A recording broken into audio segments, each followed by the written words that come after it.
En la continuación de esta serie de seminarios que estamos haciendo en materia de energía en Benamérica y BAPA, hoy tenemos a dos presentadores de lujo en la parte eléctrica.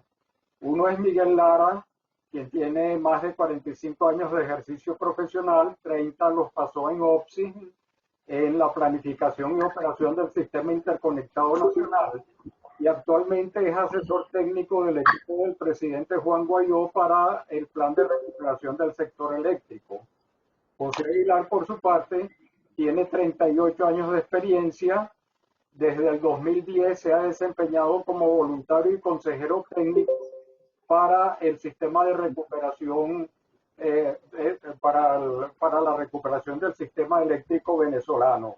Entonces ambos nos traen una formidable presentación. A todos, le habla José Aguilar. Un placer estar con todos ustedes en esta mañana y honrarnos con su presencia. Don Miguel Lara y un servidor y un equipo de profesionales venezolanos, tanto en los Estados Unidos como en Venezuela, fuimos comisionados por el gobierno interino del presidente Juan Guaidó para llevar a cabo la recuperación del sector eléctrico venezolano en un plan de 3 años. Cuando comenzamos pensábamos que iba a ser un plan de 5 años. Nosotros hemos fungido como asesores técnicos de este plan. Las autoridades de este plan, a las que nosotros reportamos nuestros esfuerzos y los coordinamos con ellos, son 3 colegas del ramo de la ingeniería, empezando por don José María de Viana, y también está asesorando el área de los servicios de agua y saneamiento del Plan País, el presidente del Banco Central de Venezuela, el ingeniero y economista don Ricardo Villamil, y el ingeniero Alejandro Plas, que funge de coordinador del desarrollo económico de Venezuela para el Plan País, y que en estos momentos coordina una vicisitud de un amplio margen de áreas prioritarias para el país. Ok, este plan está, y la presentación está hecha en inglés porque nosotros con mucha frecuencia tenemos que intercambiar nuestras impresiones con angloparlantes de la comunidad de instituciones financieras internacionales y con algunos de los oferentes calificados que nos honran también con su participación. ¿Cuáles eran los desafíos que este plan tenía? Bueno, en primer término, desarrollar un esfuerzo que sea realmente holístico, coordinado, que recupere toda la infraestructura de lo que hoy se conoce como Corpoelec, la parte eléctrica en generación de PDVSA y los servicios de agua potable, de manera que este esfuerzo pueda satisfacer un crecimiento de demanda estimado hasta de un 15% interanual, y que estemos listos para ese día de manera que todo pueda ser dar un servicio que sea seguro, continuado, que tenga calidad de servicio, que tenga confiabilidad y que sea lo más eficiente desde el punto de vista energético posible. Desarrollar todas las metodologías que conllevan para obtener el financiamiento requerido para llevar ese plan a buen puerto. Desarrollar metodologías que indiquen que se está trabajando con un proceso virtuoso, transparente, donde hay un proceso objetivo para la selección, la asignación de aquellos oferentes calificados que vayan a trabajar en la infraestructura sin ningún tipo de privilegio. El privilegio es el poder asistir a ayudar a Venezuela en la recuperación de un sector tan medular que corta transversalmente casi todas las áreas de la vida moderna, porque eso es lo que es la electricidad, que está incrustada en todo el acontecer nacional. Y establecer una organización y una jerarquía y una estructura de una organización de alto desempeño que va a estar a cargo de la ejecución de este plan.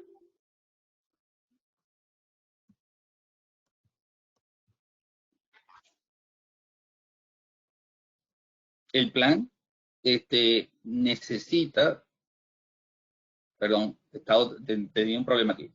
Este plan se enfoca mucho en el día D y existe un grupo dentro del Plan País que tiene esa área asignada a ello, que es el área de seguridad ciudadana.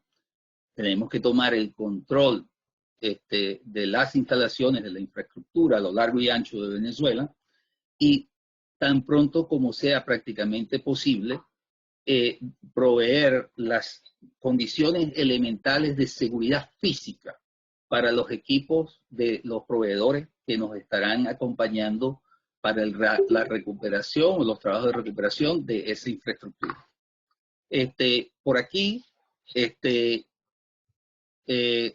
puedo indicar que también el día D, desde el punto de vista para el plan BSRP, es el día en que esté seguro el país para que las herramientas, para que la logística, para que los equipos humanos de estos colaboradores que van a integrarse a la recuperación puedan ejecutar su trabajo. También hemos trabajado en la logística del combustible que se va a requerir para la generación termoeléctrica que se va a recuperar, desarrollar un profit loss margin de qué es lo que se requiere para de modo que este sector eléctrico sea viable y sostenible. Esto es un tema de regulación de las tarifas, de la reestructuración y tratar de ver, o lo estamos haciendo, darle la institucionalidad, la reingeniería que estos modelos necesitan para que tengamos un sistema a futuro, un accionar donde tengamos la máxima apertura posible, poder dar la bienvenida a los que quieran del sector privado participar en esta recuperación y al mismo tiempo hacer las descentralizaciones que corresponde hacer para que este plan pueda ser ejecutado. ¿Me están escuchando?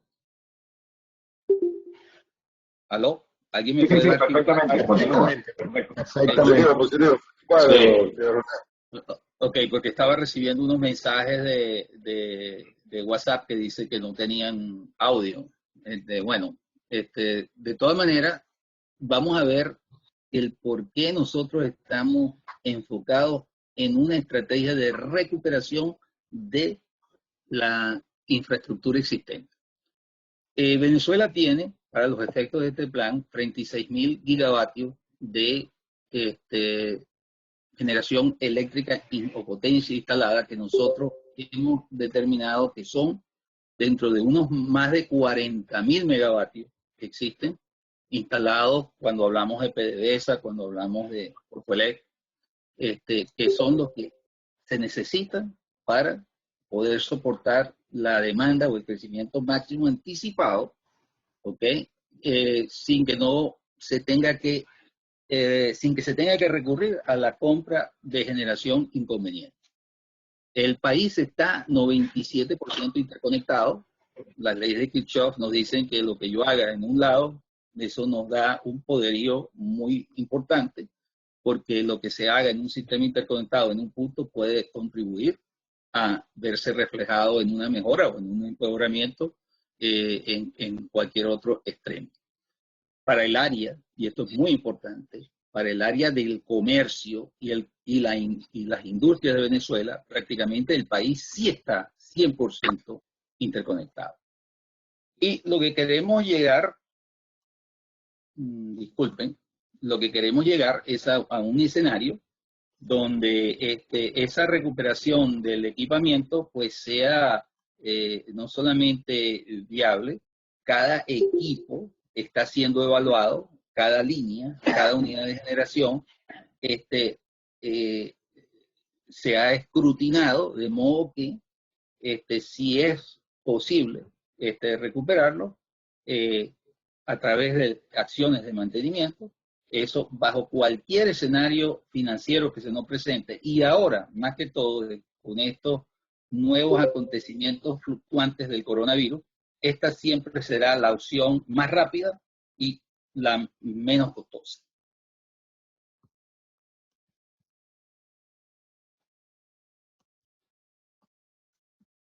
Estoy teniendo unas dificultades para poder pasarla a la siguiente lámina.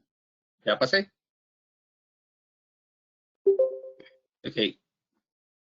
¿Cuál ha sido el método? Determinar los requerimientos de la en generación, transmisión y distribución, de modo que nosotros podamos tener el mayor impacto positivo en la sociedad, en la economía y en la gobernabilidad del país. Contrastar diagnósticos, prioridades y requerimientos con todos los agentes, los fabricantes, talleres especializados, de modo que se pudiera evaluar opciones y formular un plan bastante completo para la recuperación, dadas las limitaciones que existían o existen y van a existir, que no van a mejorar, en el país. Y se ha establecido una metodología que sea transparente, que la dedique y se acabe, y que posteriormente a futuro pueda aguantar los más estrictos escrutinios de cualquier ente financiero. Esta estrategia nos llevó a tener la posibilidad de compartir desde mediados del año pasado con los mejores, sostener reuniones con los mejores y más calificados proveedores de toda la industria de generación, transmisión y distribución eléctrica en el país. Nosotros compartimos con ellos nuestro diagnóstico, ellos desinteresadamente, con mucha apertura, una vez que se firmaron los convenios de non-disclosure y confidencialidad, también compartieron con nosotros la inteligencia que ellos tenían, no solamente por ellos el conocimiento que ellos tienen de sus equipos, sino también de la labor de inteligencia de mercado, de que ellos sabían de las situaciones que nosotros estábamos afrontando en Venezuela. Cuando hablamos de una estrategia de recuperación, ¿okay?, de los equipos, de toda esta infraestructura, esto puede significar muchas cosas que han sido evaluadas dependiendo del costo-beneficio de cada opción. Puede haber un reemplazo, un retiro, una venta. El LTRS quiere decir que se pueden poner en almacenamiento de larga duración. Puede haber repotenciación, puede haber expansiones, de acuerdo a lo que eso sea lo que sea más beneficioso.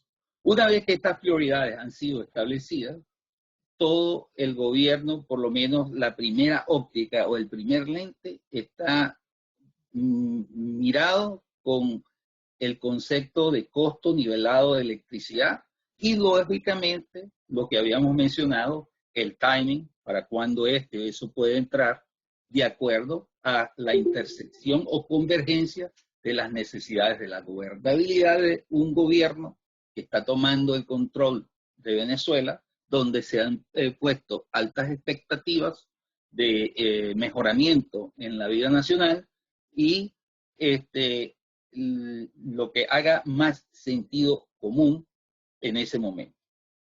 De allí tenemos los siguientes resultados. Estamos en estos momentos mostrando una lámina del costo nivelado de electricidad a través de los 3 años o los 12 trimestres, donde se van mostrando en las barras azules la cantidad de megavatios que se van recuperando a medida que el plan está avanzando. ¿Okay? Al final del primer año se esperan haber logrado atender las necesidades de reparación de más de 16.000 megavatios, 27.000 al final, casi 28.000 al final del segundo año, y unos 36.100 que fue el parque seleccionado.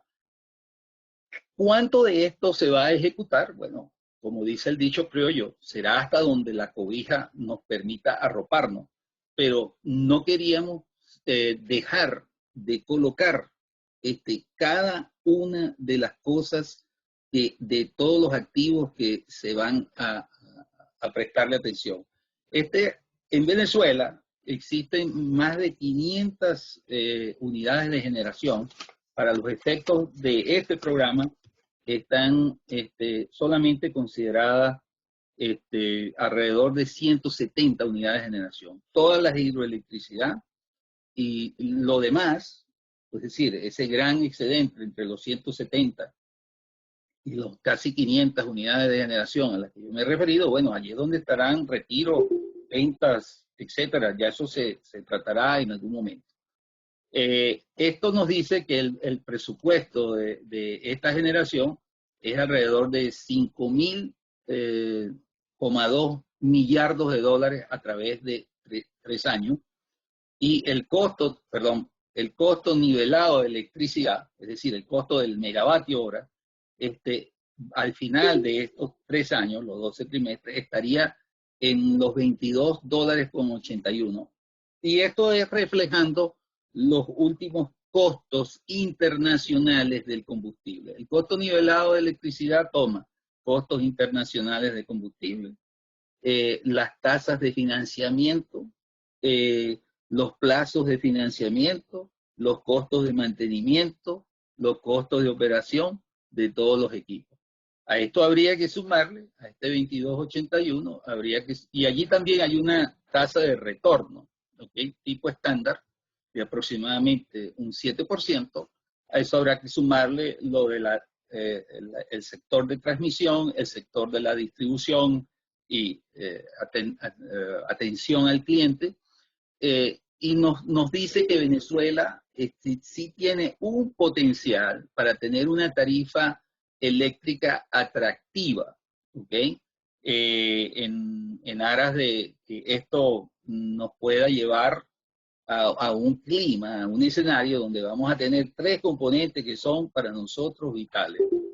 Uno es que tengamos una institucionalidad, una legalidad y una rentabilidad. Porque sin eso no va a haber ninguna realmente apertura. A nosotros no nos van a prestar los dineros máximos con todos estos escenarios de contracción y múltiples necesidades que ha traído el coronavirus, si nosotros no podemos demostrarle a la comunidad internacional de que estamos en capacidad de ejecutar el plan, de que el plan ha sido virtuoso, transparente y de que podemos pagar el dinero que nos vamos a prestar. Okay.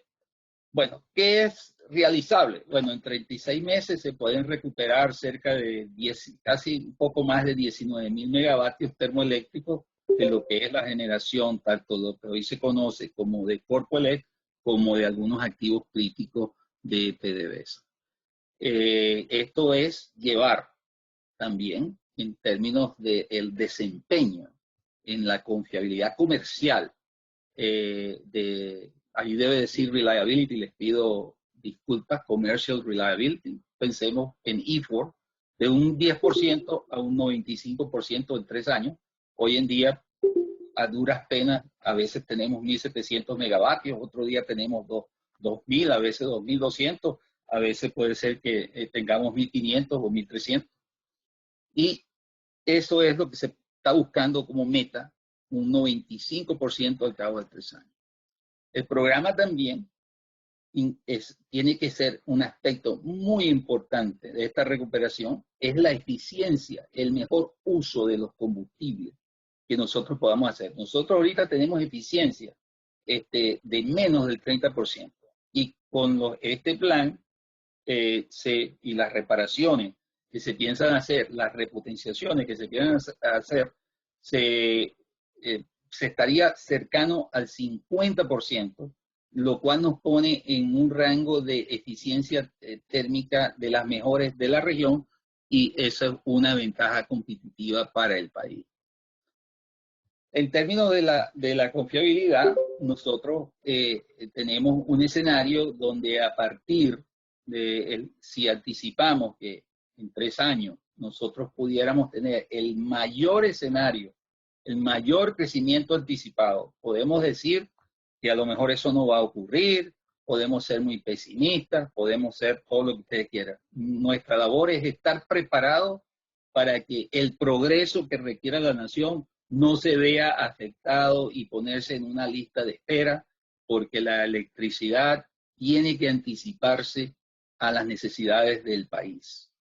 Y en este sentido, al cabo de 3 años se dijo, bueno, ¿qué tal si pudiéramos llegar a una demanda basada en la demanda que tenemos hoy en día de más de 20.000 megavatios?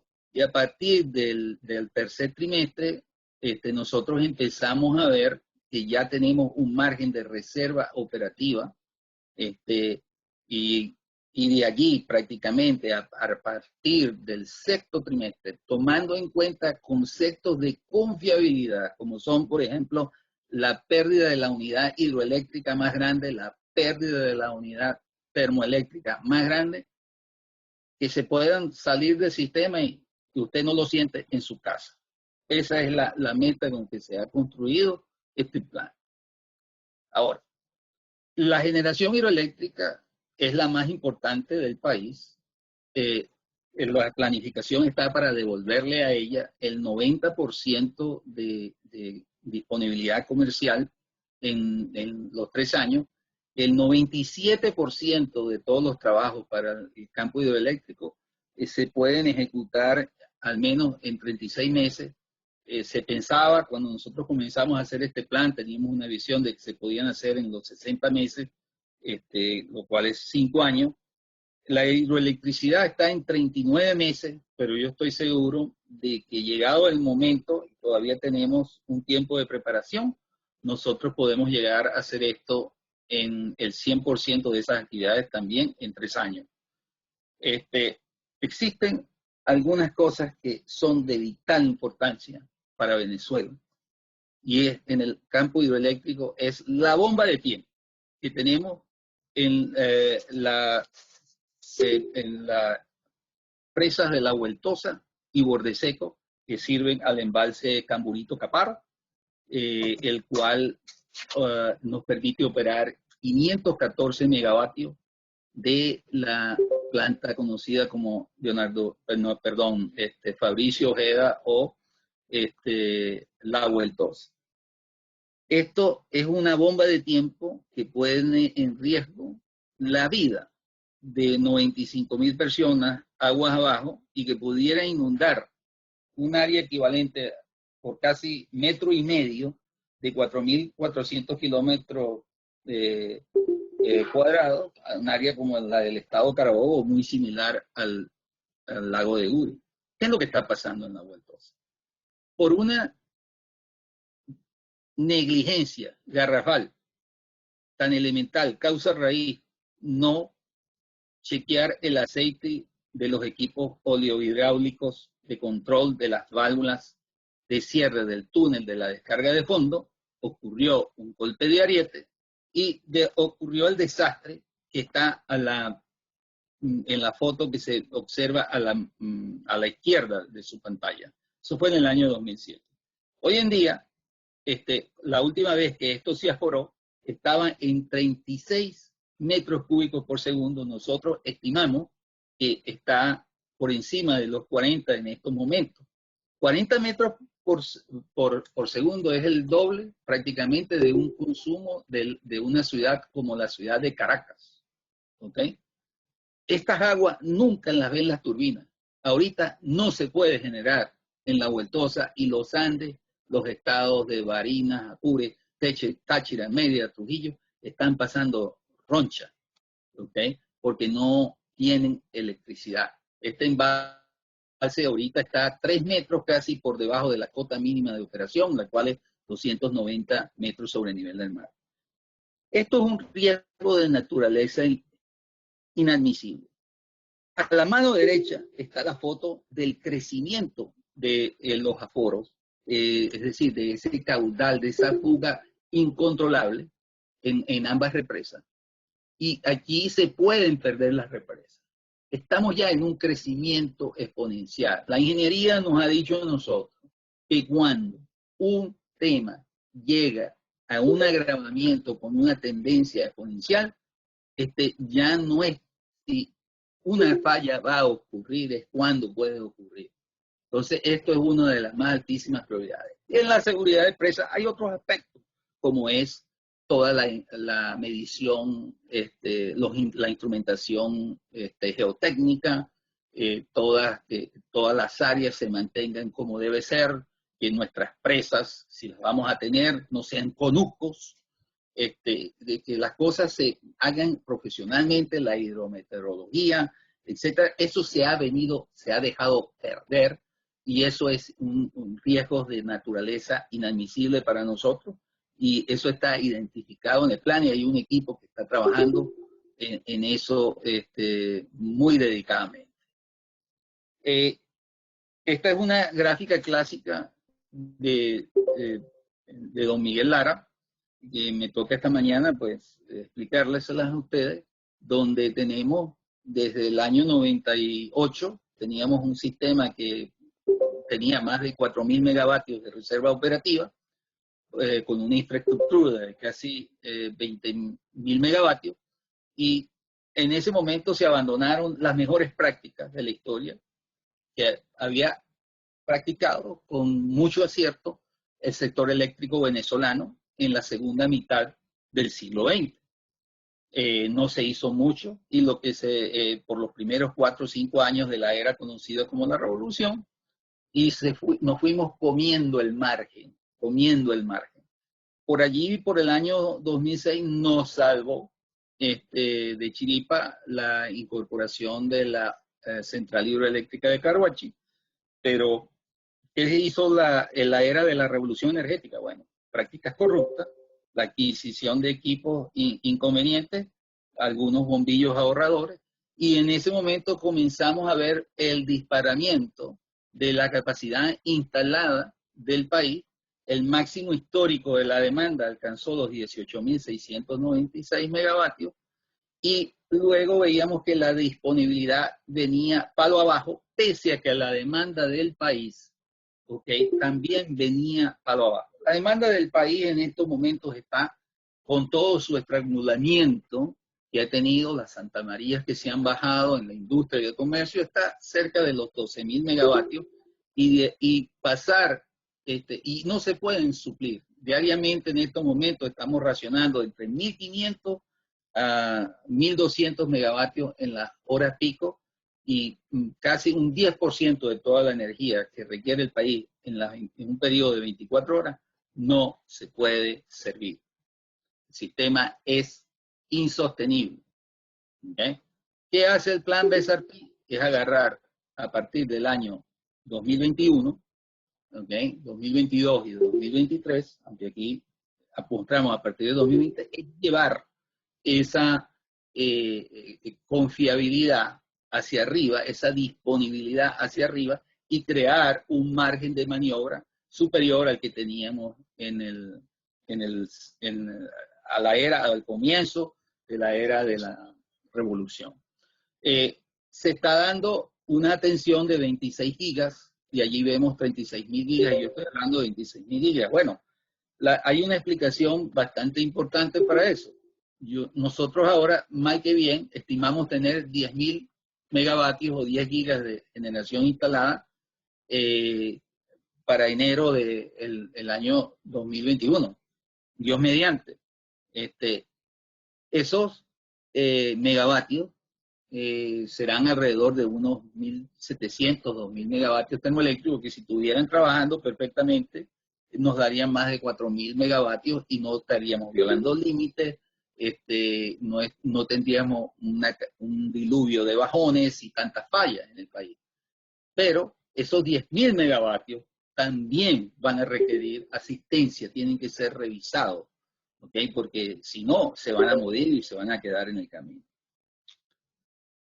Bueno, en el área de transmisión y distribución, porque no todo es generación, el plan ha hecho una planificación de modo que en 24 meses se pueda devolver la funcionabilidad y la confiabilidad del sistema de transmisión troncal y el auxiliar o el asociado a las plantas de generación.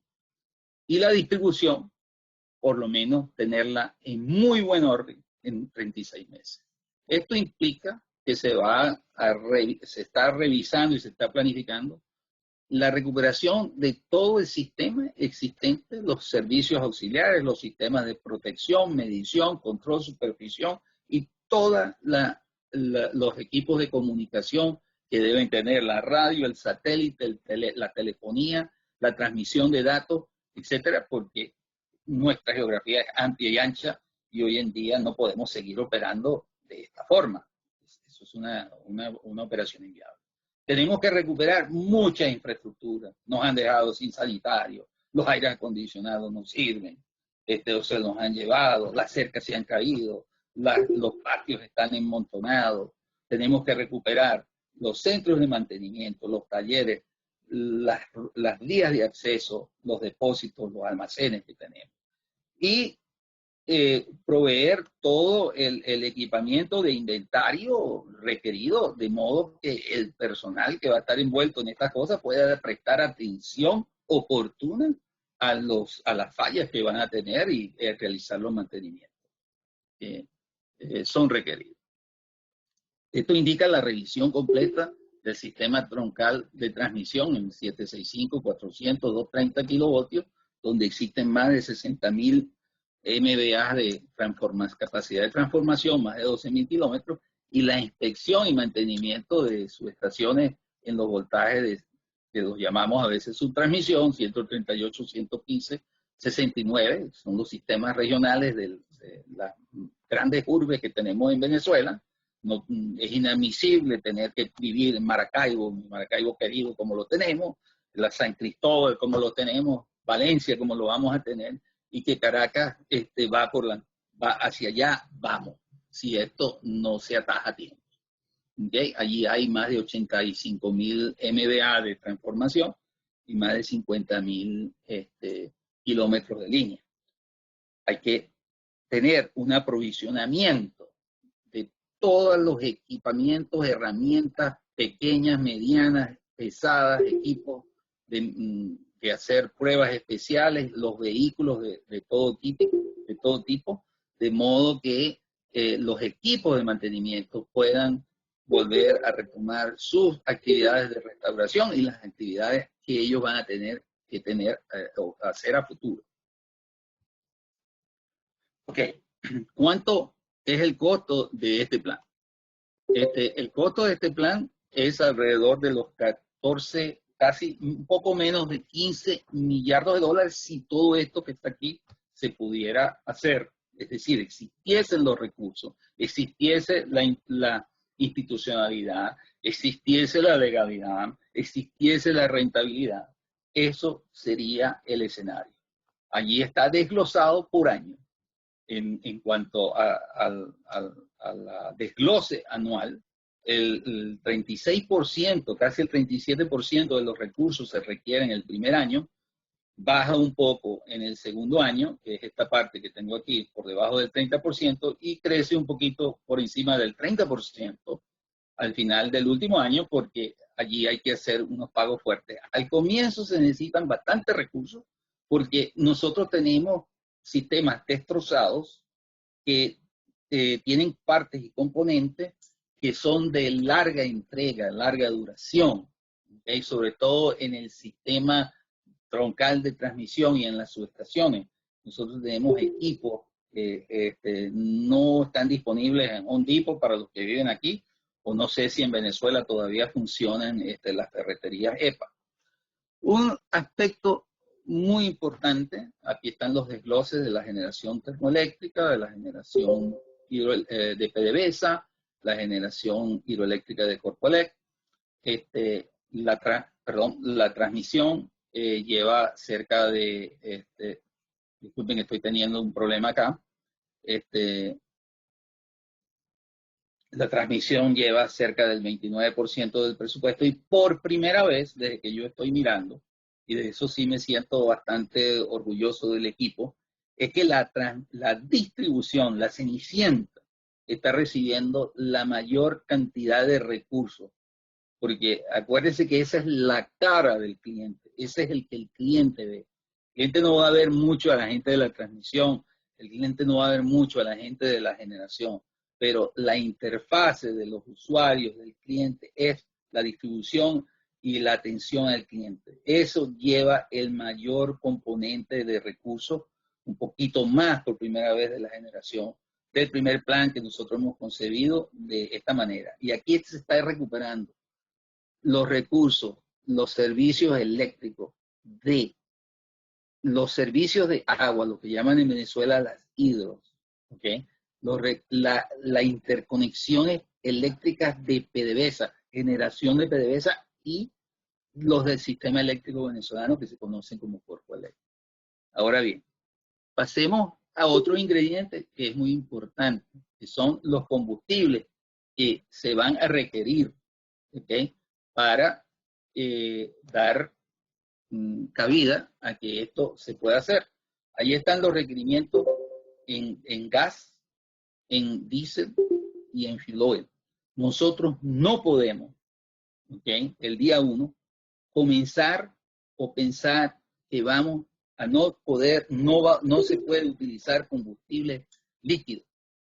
¿Okay? Como todos sabemos, el diésel es el más costoso, el fuel oil es el segundo y el más barato es el gas.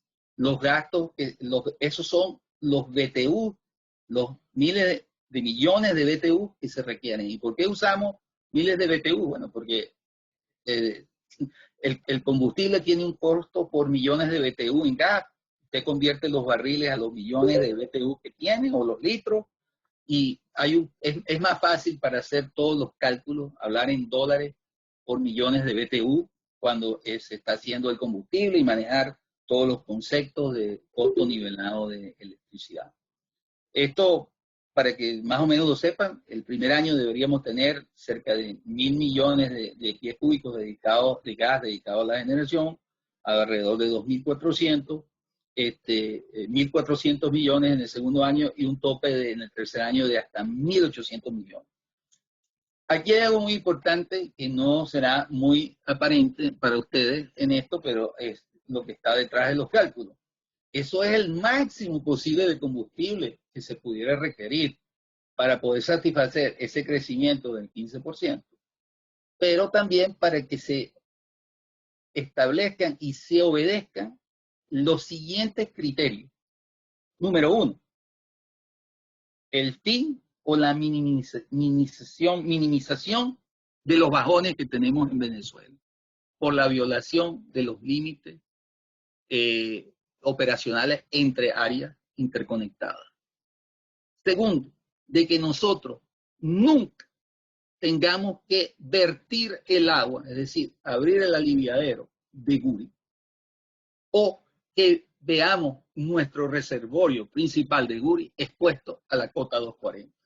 A qué cantidad de combustible se irá realmente terminar utilizando va a ser una función del despacho hidrotérmico que estará gobernado por la estocacidad de la cuenca del río Caroní, río Paragua, etcétera, que surte a el embalse de Guri. Ese es el aspecto de estos combustibles. Y en Venezuela tenemos que acostumbrarnos a la idea de que tan importante como es no tener que llegar a la cota 240, asimismo de importante es no tener que abrir el aliviadero. Obviamente se abrirá el aliviadero si hay una crecida extraordinaria, ¿okay? Como el poderoso, esa maravilla energética de la naturaleza que es el Caroní nos ha entregado desde 1950. Para eso es que se debe abrir el aliviadero. De resto, no se debería abrir el aliviadero. Ahora hablemos de la institucionalidad y del mercado. Bueno, tiene que haber un Estado poderoso regulante, pero no inmiscuido, entorpeciendo la funcionalidad de un mercado. Aquí hay muchas abreviaciones en inglés, les daré las más importantes. ¿Okay? Existe a la cabeza una agencia regulatoria que depende del ministerio, autónomo, ¿okay? Donde están todos los actores que puedan tener para la regulación, los que ven la gobernanza, los que ven que todo las inversiones se puedan llevar de la manera que se deben llevar, de que las regulaciones, las tarifas y los subsidios se puedan controlar, de que el plan o los planes de expansión se deben llevar por el camino de lo que le convenga más a la nación. Debe haber un sistema de un operador independiente con una que va a cumplir dos tareas. La tarea de la antigua OXI, es decir, un centro nacional de gestión y un centro que se va a operar con el día a día, y va a haber un conciliador, es decir, de ver cómo están las cuentas entre el predespacho y el despacho, porque aquí en Venezuela tenemos que tener cuentas claras y chocolate espeso, y eso le debe permitir a todos los agentes un acceso a la misma información. ¿Okay? La misma, todo el mundo debe estar operando de la misma partitura. No pueden haber privilegios. ¿Okay? Debe ejecutarse un despacho como debe ser. Ahí se van a mirar todas las tarifas.